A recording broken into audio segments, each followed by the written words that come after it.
What's up guys, it's Kevin from K-Squared Fitness. Today I'm going to be breaking down the alternating step up. Alright guys, as I walk you through the key points of performance for a step up, I know a lot of people think just step on the box, but there's so many muscles you can engage and you should be engaging when you do a step up. So first off, I always talk about screwing your feet into the floor, internal and external rotation.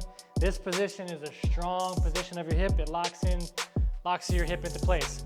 So the same thing should occur whenever you do a step up. You should plant the foot, you should screw in the foot, and that's gonna lock in your hip just as if you were to do a squat. Lock it in here, I'm pushing out. The same thing applies here. A little screw in, squeeze the glutes, and also turn on your ab.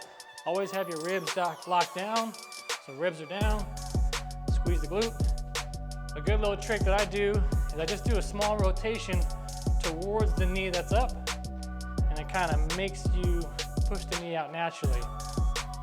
What I don't want to see is whenever you step up, knee coming in, if the knee comes in, the hip goes out, poor positioning.